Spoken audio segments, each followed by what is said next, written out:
TCO fam. Surprise! So this week we wanted to do something we've never done before.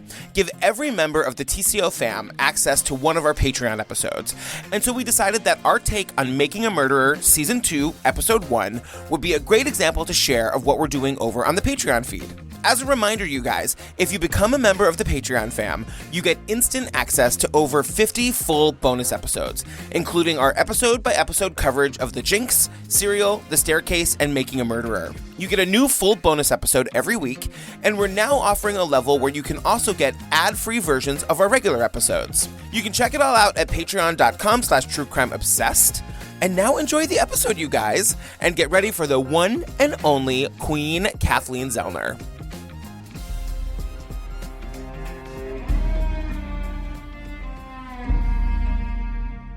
Girl! You guys. Here we are. Here we are. Here we are. TikTok. Zellner o'clock. Queen KZ is here. She's Making in the house. Murderer, Part 2, Episode 1, number 18. You guys, I mean, what a great episode. Yeah. Do you know what number 18 is in reference to? No. Because Kathleen Zellner has released 17 wrongfully convicted men, and Stephen Avery just might be number 18. You guys, we get a bunch of footage from Dreamkiller. Yeah. We see Ryan Ferguson a lot in this. I know. He's easier on the eyes than I remember. I forgot that he was so handsome. Well, we've been looking at a lot of Stephen Avery. I know. He's aging a lot in jail. It'll do that to you, so I've heard. You guys, I kind of love how it starts. I do too. It starts with all of this footage from November 2015, which is 5.5 weeks before the original Making a Murderer comes out. From his 2003 release from prison for a crime he did not commit, all the way through his 2007 conviction for Halbach's murder, Stephen Avery's notoriety has been followed by the people in Northeast Wisconsin. And now, in a 10-part series being released on Netflix next month, Making a Murderer. Making a Murderer. Making a Murderer. Making a Murderer. Making a Murderer. I hadn't even heard about this until about a week ago. Now everybody's talking about it. Right, and a lot of people already don't like it because it's 10 years later. Now we have to drudge up this whole case. And a lot of people, Teresa's family and friends, think that it's kind of really tacky and gross to make money or make entertainment about their friend and loved one's murder. Which is funny because it's very localized. Nobody in the world knew anything about this case until Making a Murderer happened. Right. So then Making a Murderer happens, and now we're seeing just remember what a phenomenon this was? Absolutely. Yeah, people around the world. Millions of A views. sea of angry social media are extremely outraged. Stephen Avery's lawyers now are rock stars. People love him. Good morning, heartthrobs. Celebrities have taken to social media. Celebrities, they've been Tweeting like crazy. Everyone is talking about this docuseries. Everyone, number one, is on Stephen Avery's side.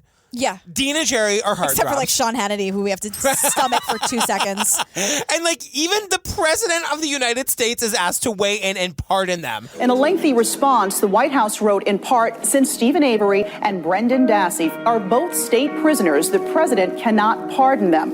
A pardon in this case would need to be issued at the state level by the appropriate authorities. He was like, girls, I wish I could. Right. He's like, me and Michelle are binging the shit out of this. Yeah, but the state has to do it, not the president. But then, speaking of which, we see the garbage governor, Scott Walker. Can we get a ding, please? Yeah, totally. Garbage. And he's basically saying, people watching a TV series calling for a pardon without having little or no knowledge of major pieces of evidence. The governor has not seen Making a Murderer, but calls it one-sided. Documentaries tend to offer a kind of a balanced approach. It's really not a documentary. And then, of course, I have to just shout them out, how Dean and Jerry were heartthrobs and sex symbols. And right. We go into that whole, everyone was in love with them. It's kind of hilarious, but we do see Ken Kratz for just a second. I'm going to do everything in my power to free Steve Avery, and then I'm coming after you. Viewers made death threats against Kratz and his family.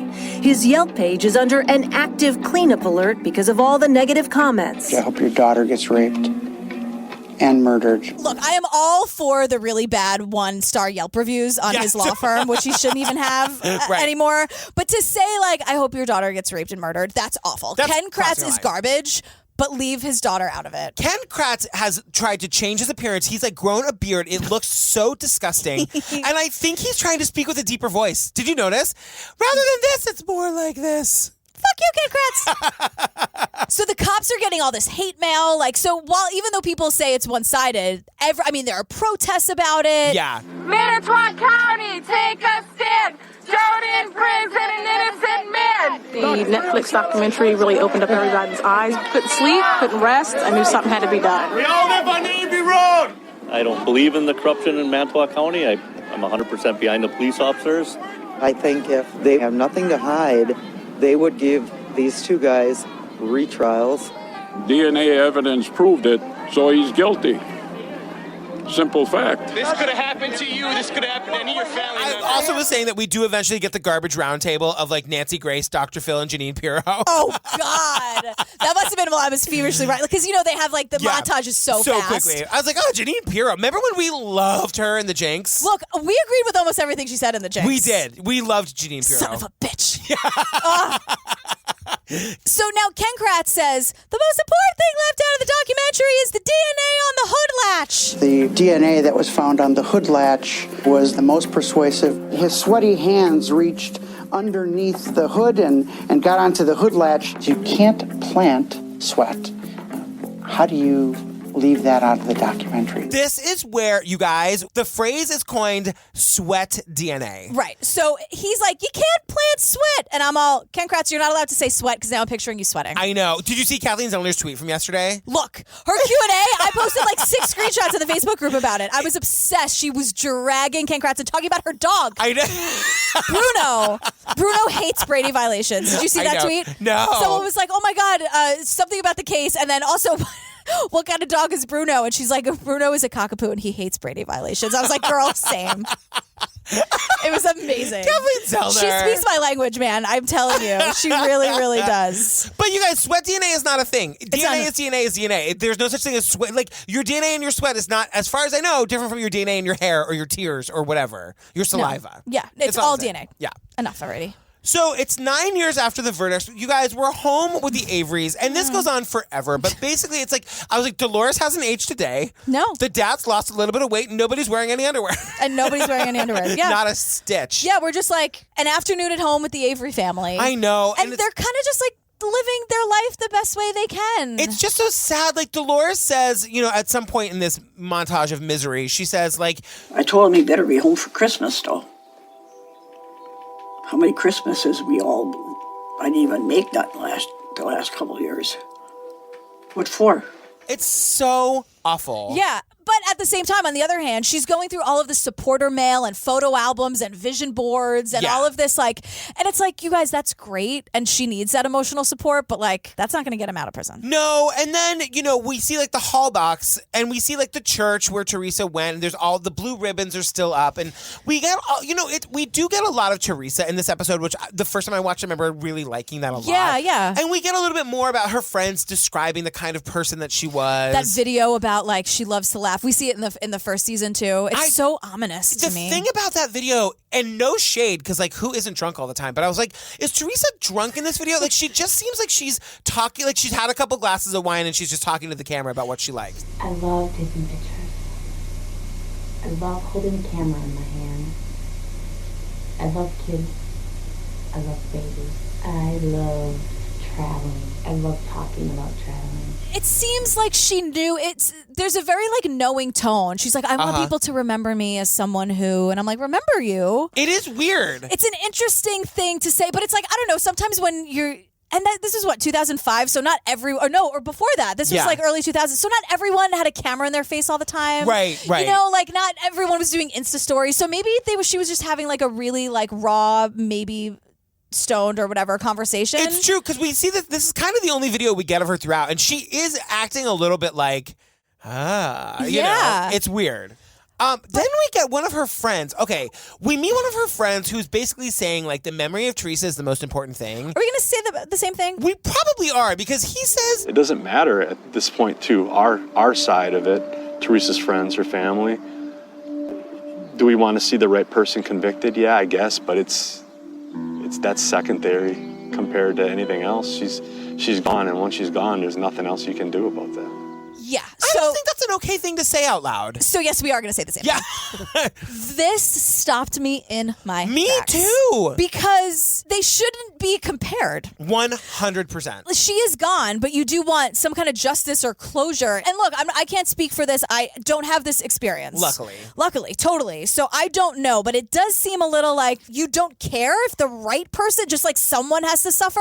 And I think his point is that the victim has been forgotten here. We're talking about documentary series. Sure. And if you're asking me if I care about that, I don't. I care about Teresa. And that is completely valid because this happens a lot, right? Like, especially in Dreamkiller, it was all about Ryan Ferguson and Charlie or Chuck or whatever. Right. And we kind of like, but a person is still dead and we have to figure out what happened. I know. It happens all the time. It's just it was a weird thing to say. Absolutely. I was like, wait, say what? I rewound it 4 times. And now we're with Brendan and Barb on the phone, and Brendan just like sounds like he's doing fine in jail. He can't keep up with the letters. I got a lot of letters to do. Well, you got a lot of them now? Yeah, the past couple of days I've been getting 20 of them.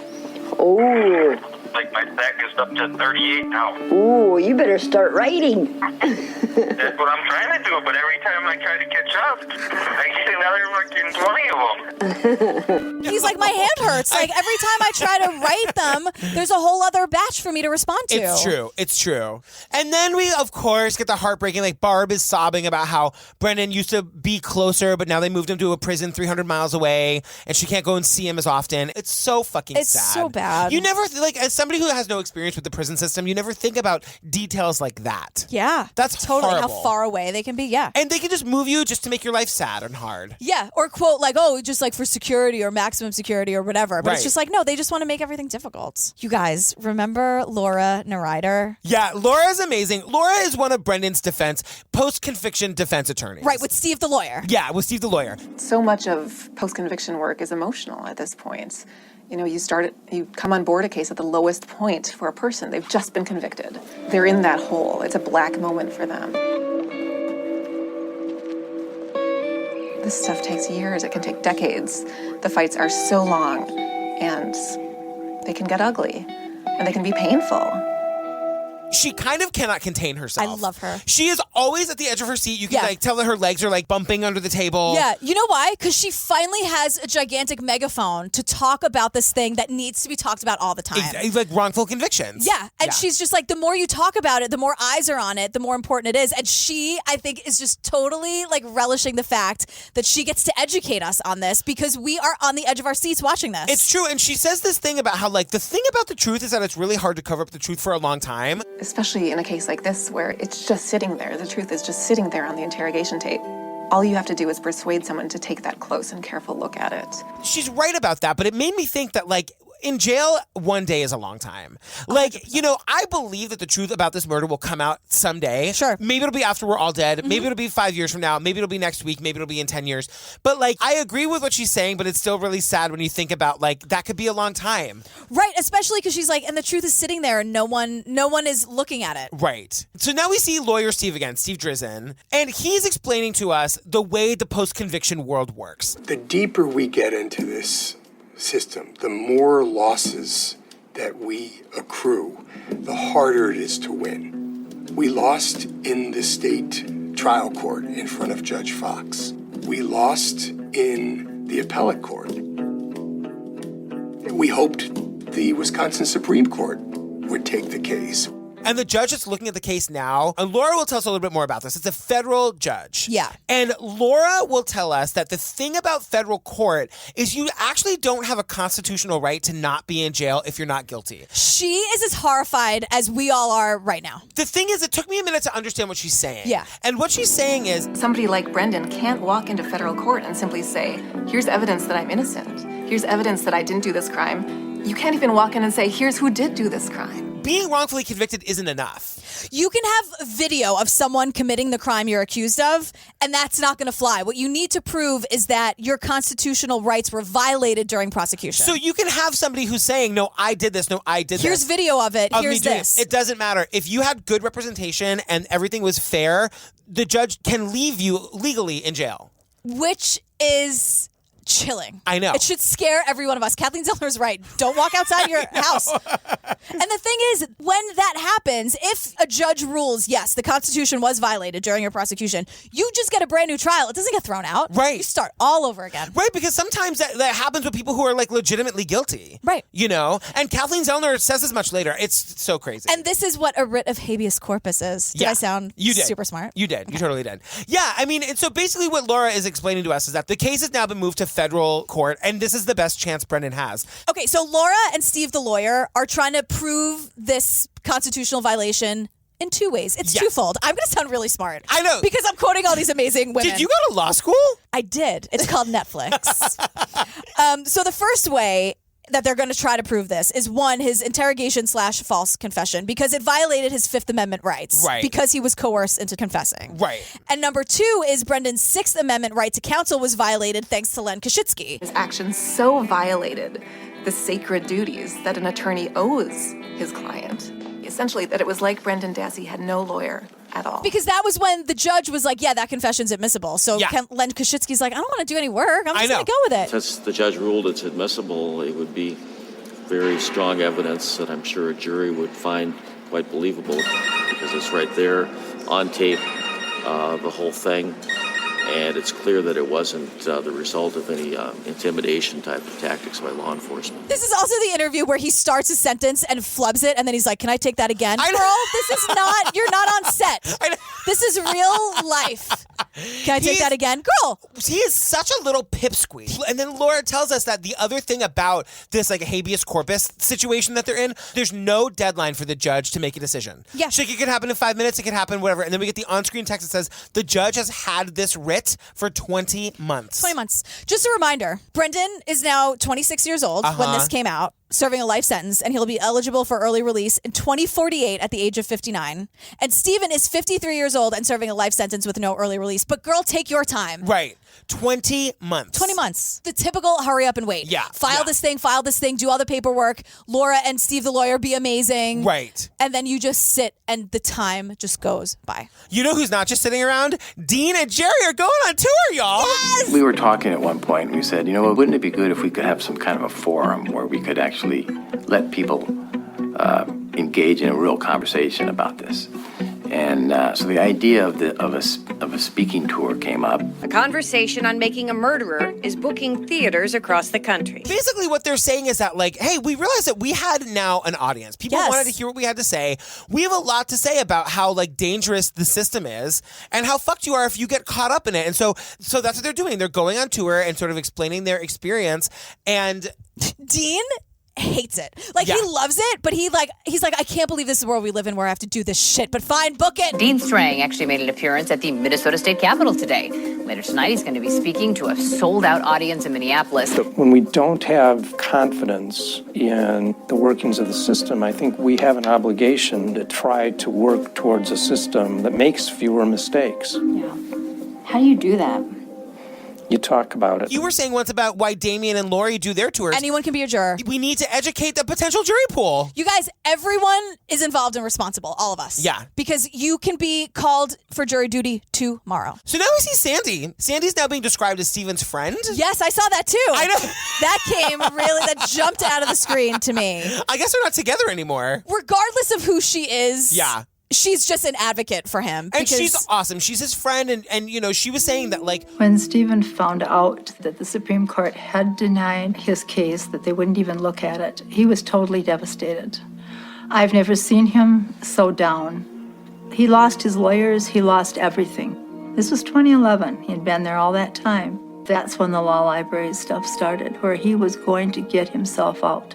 He said, I had to do it the first time and I'll do it again. Yeah, bye. Bye. I have to go now. I know. I have to go study. So while he's in prison, pre-Making a Murderer season 1, Steven sees Kathleen Zellner on Dateline. Yes, talking about Ryan Ferguson. Right. And Sandy's like, she's the one who's going to get you out. Yeah. And Steven's like, email her. And Sandy's like, on it. So the thing about Queen KZ is that she must get 800 million emails a day. 100%. But she also does this pro bono. Right. Which is very important because Steven doesn't have any money. How does she have any money? I think her law firm, if I'm totally speculating here. One, I think she made a shit ton of money back in the day before she decided that she was going to do this. And two, I think she's like Zellner Law. Yeah. And I think other people are taking other cases and she's focusing on the pro bono wrongful conviction. That's my guess. Yeah, okay, that makes sense to me. Also, if she needs money, I will throw all of mine at her. I know.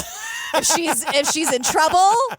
So they're writing her constantly. Finally, Queen KZ writes to Sandy. And she's like, look, so sorry I ignored your first 22 emails. I get a lot of them. Yeah, and then this like multi-part documentary series on Netflix came out, and this is now the most high-profile case in the world. I'll be glad to take do it. it. Who's got 2 thumbs and is the best lawyer for Steven? This Me. gal. Yes. Which is a little, even Super Hot Husband Mike was like, if you're like a Kathleen Zellner skeptic, you could say that maybe she did it just for the attention. And I'm like, maybe. A lot of people did say that. I remember not knowing who she was and hearing that this was happening. Right. And that's fine. But like, go to her Twitter feed. She just got someone out last week who's not a famous person. A lot of people's opinions changed. People that I respect in the biz felt very strongly like she was kind of a joke. And then like watching it happen, they're like, nope, we were wrong. Yeah. She's working on like 7 cases at a time. Yeah. Pro bono. So Totally. like every once in a while, like maybe nothing's happening in the Stephen Avery case today. Go to her Twitter feed. She got someone out of Cook County 2 weeks ago. Unbelievable. So Sandy like jumps in the car, drives up to Steven, and she's like, I couldn't wait to get to the prison. And I remember sitting down with him and I said, I just don't even say anything. Don't even talk to me. I just want to say one thing. Kathleen Zellner wants your case. I was a happy camper. He's the best lawyer I ever seen. We got her. And it's like, we got Annie. That's what it feels like. You guys, a little Annie reference, a little Anne Ryan King. We got Annie. Bum, bum, banana. We got KZ. You guys, here she is. Oh my Hero God. Bell in all of her glory, right to camera, sitting, posture for days. I know. A pantsuit, dressed to kill. Right out of the gate, she's like, look. I told Stephen Avery the same thing I tell everyone. If you hire me and you're guilty, trust me, I'll do a way better job than the prosecutors. I will find out if you are guilty, and we're going to do testing. We can't control the results. The results will be turned over to both sides. So really think about this. You would have to be an idiot to be hiring me to prove that you're guilty. Almost threatening people to come at me, bitch. Because if you're guilty, I'll get you another 4 consecutive life sentences. Try me. Don't waste my goddamn time. Yeah, she's like, she says, really think about this. I know. She's like, the tests don't lie, sweetheart. Science doesn't lie. Right. So we're going to test things and we're going to do all this stuff and both sides are going to get it. Yeah. So do you want me to get it and have it be good for you, or do you want it to be bad for you? Because I'll make it bad for you. Say it to my face one more time. I'm obsessed with her. So then we get like 5 minutes of like Kathleen Zellner early in her career. She was representing this, I guess, serial killer named Larry Eiler. We begin tonight with the confessions of a serial killer. Tomorrow, the attorney for murderer Larry Eiler will reveal his secrets and his roles in many unsolved murders. Eiler died this weekend in prison from complications of AIDS. His attorney, Kathleen Zellner, has scheduled a news conference to reveal Eiler's written confessions and details of unsolved killings. Yeah, we covered this a little bit in Dream Killer. So basically, she was defending a murderer. Right. And felt she actually couldn't sleep at night. She hated this. Because the reason was she knew she could get him off. I was really good at gathering new evidence, and I'd uncovered a constitutional violation that was going to reverse the case. And it was the only murder he'd been convicted of. That was disconcerting to me, that my abilities could be used to potentially free someone who's killed 21 people. Basically, she's like, my skills could be used for the forces of evil. So what she does is she gets this guy to confess to her. To her only. Personally. Yeah. And then she's like, when he was dead, it was kind of a relief because now I get to go to these parents of these young boys that he killed. And she is like choking up in the press conference and she goes, I got to use my powers for good, give these people closure. And she's like, I really didn't want to do another case like that. And I didn't want to represent anyone that was guilty. you guys, like the music changes I know. in It's this. a weird interlude. I was like, put a pin in her. I need to look up this Larry Eiler person. I know. Garbage. I know. Girl, bye. Look, you guys, she has the case for 2 minutes before she goes out and buys a RAV4. And she says as much. She's like, it really didn't take me long. It was like this next scene is Kathleen Zellner pulling into a parking lot in a RAV4. I remember being like, is that a RAV4? It sure is. But I love how she's like, it didn't take me. Are you going to be asking stupid questions the whole time? Because I really don't have time. Yes, of course I've got a RAV4. I had to buy the same vehicle that Teresa had because so much of the evidence was concerned with the car. I think the blood stains in the car are probably the biggest piece of evidence against Stephen Avery in the whole case. So, right, because Teresa drove a RAV4. That was the car that, like, had flakes of Stephen Avery's blood. So Dean and Jerry, the guys who, like, represented Stephen all the way up until now. Teen Heartthrobs. Who we love. Yeah. Are we going to find out they did a bad job? No, I think no one is Kathleen Zellner. I know. You know, they weren't thinking about getting the car because you have to be a certain level of amazingness to be like, TikTok, can someone get me a RAV4?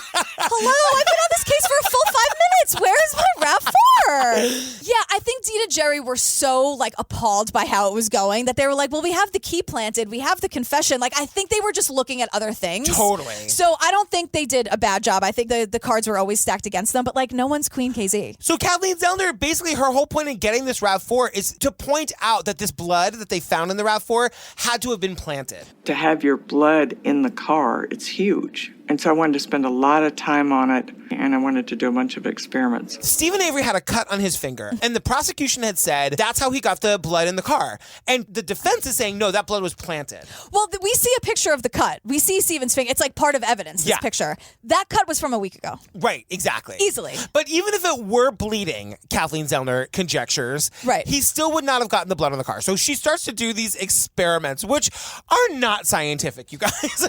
Right, but what I love about her so much is that she's all about the testing. She's all about like science doesn't lie, right? Right. For how scientific it is, it doesn't matter. She's just like, show me the proof. I love that she goes to like the experts at the top of their field. Right. There's no ego involved. She doesn't want to be the smartest person in the room. Exactly. She wants to talk to these like blood experts. It's so funny. These people vibrate on such a high level that like we see them in his conference room or one of the conference rooms. Right. And she's talking about what she knows and he's talking about what he knows. And you see this like a hot assistant to Kathleen Zellner in the background, like scribbling notes as fast as he can. I think his name is Nick. Yeah.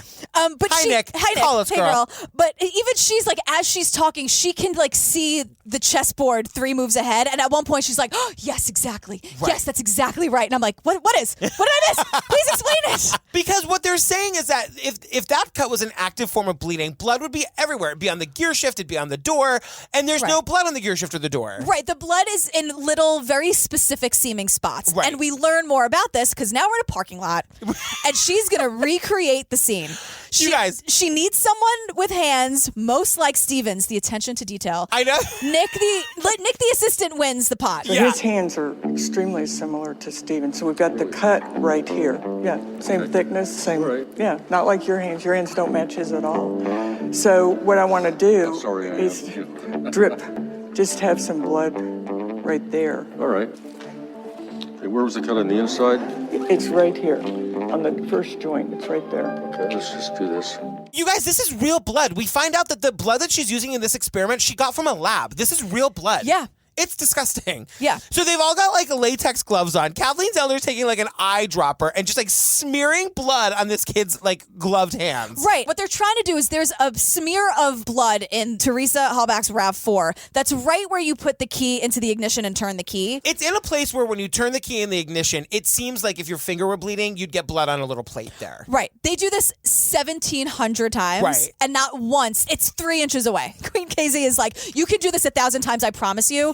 Your finger will never, ever touch it. Right. So they also do a thing where they're like opening the door and to see if there'd be blood on the door. Of course, there's blood on the door handle. She'll even add more blood. Like she'll give the benefit of the doubt. She's like, okay, so let me just douse your whole hand in blood and see what happens. Like it's like Carrie the musical in there. Right, totally. Or American Psycho or whatever. She's just trying to see like how much blood does there need to be for your hand to graze this or blood to get on that. Like she really is trying. Like maybe she's wrong. Right. She's trying to figure it out. Exactly. Scientific or not. When she does this first blood experiment, and we're back in her office, and she's like, no, bitch, this blood did not come from this cut. What does that tell me? Ken Kratz was lying. Once I uncover one lie like that, I know there's a whole bunch more lying going on. Because no legitimate, honest prosecution would ever resort to that. So when Kratz says in the closing, it doesn't matter if the key was planted, we've got so much else. Oh, yeah? Oh, yeah, it matters, because the whole case can collapse on one piece of evidence. But once I saw that, I thought, all of this blood testimony is just a complete lie.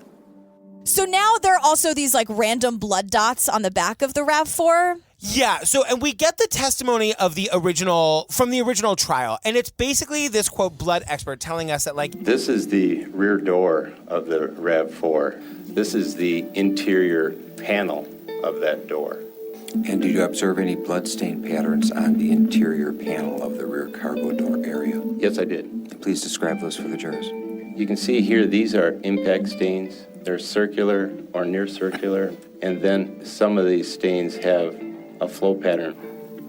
Were you able to determine how those would be deposited? The ones that you observed, the impact stains with the flow pattern? These stains, or this blood was appeared to have been flung off or released from a bloody object. And it's like smear patterns from her hair being up against the wall. So clearly her body was put inside there. Right. Now, the blood spatter. Yeah. I watched Dexter. The blood spatter on the car is as if you had like a bucket of water and put your hand in it and then just went like... Right. And where it is on the RAV4, it's like, imagine like the back of a SUV that opens outward. Yes. So like that's what this is. So we're looking at the rear cargo door of Teresa Halbach's vehicle.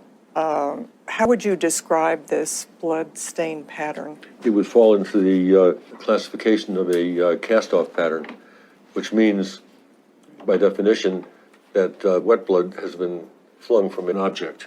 Is there any way that you can determine from the pattern on the vehicle where they were positioned when they made that movement that caused the pattern? It's like specks of blood. Yeah, it's like you did that move with your hand that we're doing, not a visual medium. It's like a Jackson Pollock sort of like specks of blood. Exactly. But not even a lot. Not a lot at all. So you're kind of like, how if her hair was covered in blood, right? Why aren't there streaks of blood? Because remember, she was stabbed brutally, correct? Yes, exactly. Or supposedly, air quotes. I have to say, we're in the office. We're back in the conference room with the blood spatter expert, and Kathleen's like brain is moving a mile a minute. She asks for a pen, and somebody hands it to her, and it's like she doesn't know how to use it. She's like, oh God, okay, like she can't like write it down fast enough. Or it's like she's not used to taking her own notes. It's like that time Karen Walker was handed a Coke can, and she tries to crack it like an egg. Honey, what's this? What's happening? What's going on here? I just love how she talks to people because she's like... Okay, so on your example there, just so I understand this, if the body were flung into the back of the trunk, show me which stain I would expect to see if the blood came directly off the body. What would I be seeing on the rear cargo door? You would be seeing stains that are more elongated with the tail of the stain pointing in that direction of travel. Okay, so if I were looking here, I mean, I'm seeing stains with a tail on them, but you're saying... Those are flow patterns. She just is desperate for knowledge. Yeah. So, look, we are back in the parking lot. Why they're doing this in a parking lot and not like outside, I will never know. I wanted to reenact it. I wanted to understand it. We've got a mannequin that's the same height as Teresa Halbach, same weight. We put weights on her, 135 pounds. And we've got human hair the same length as Teresa Halbach's hair. So the state claimed that Teresa Halbach was shot twice in the head, so we have blood on the hair in that area, in the occipital and parietal, so the side and the back of her head. This is a perfect snapshot of what people think about Kathleen Zellner, because the whole scene looks ridiculous. Right, which is like, it looks ridiculous, but she's getting the texture is real, it's real hair, And it's so real blood. that's what I'm saying. People think she's ridiculous, but then when you like zoom in a little closer, you're like, oh no, this is genius. Of course, how else is she going to recreate it? Exactly. So she gets your boyfriend, Nick. You guys, Nick is wearing his fancy work clothes, and he's like trying so hard to not get real blood on them. He has the job of, their words, not mine, flinging this mannequin into the back of the RV. They say the word fling like 18 times. No, they got to fling her sooner. Just fling her. Now fling it a little harder, Nick. Come on. Just fling her like he's talking about. Well, I think they have to fling her a little sooner.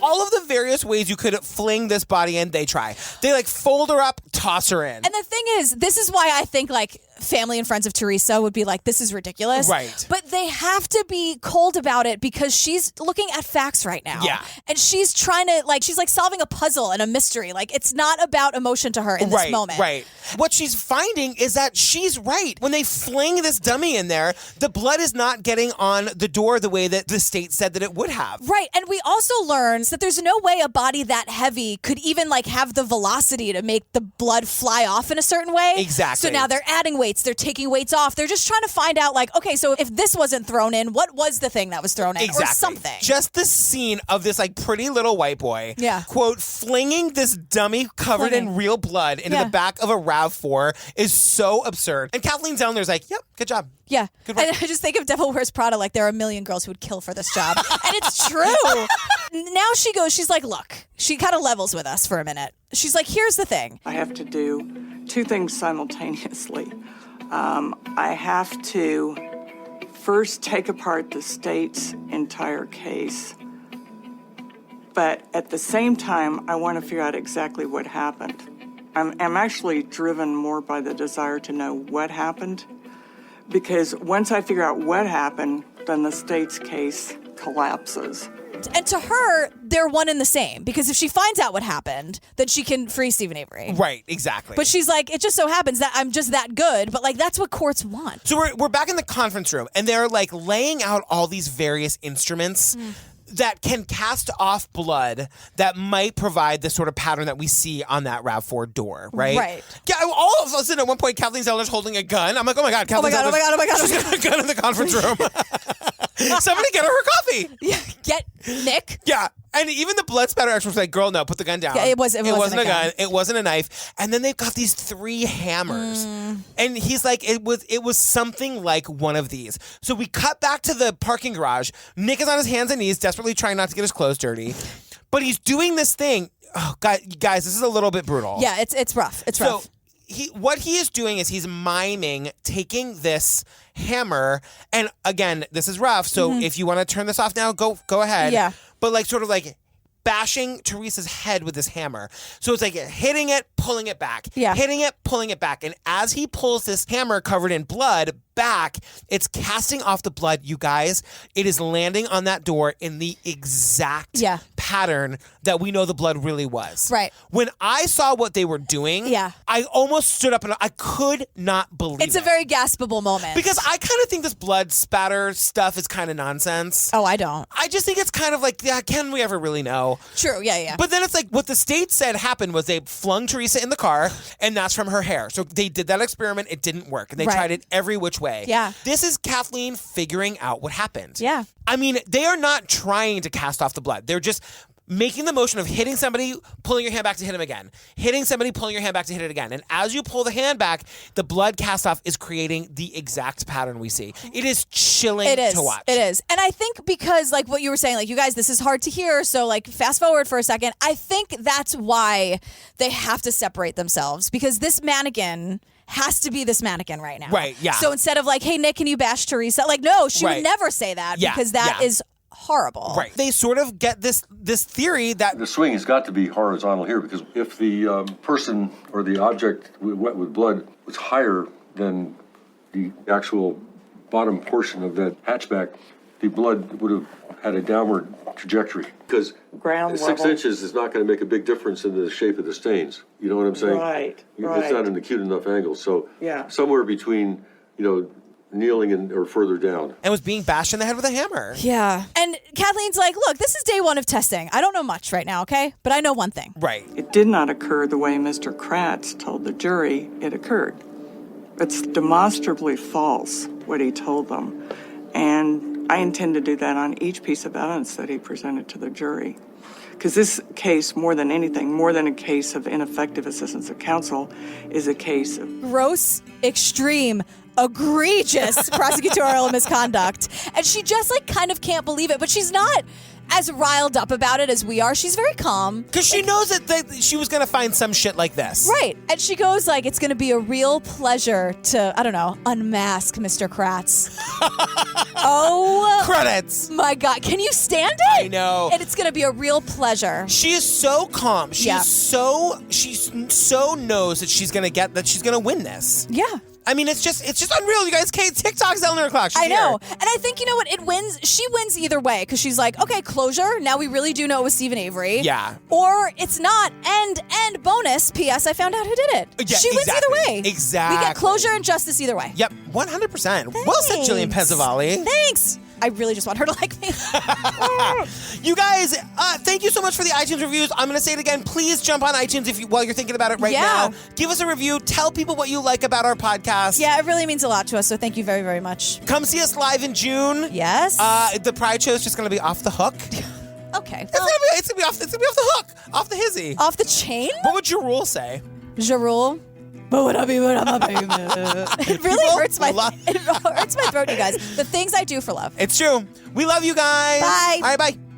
Fam, we hope you enjoyed the episode. To join the Patreon fam and get instant access to over 50 full bonus episodes of TCO, including our episode-by-episode coverage of The Jinx, Serial, The Staircase, and Making a Murderer, head on over to patreon.com/truecrimeobsessed. Okay, bye!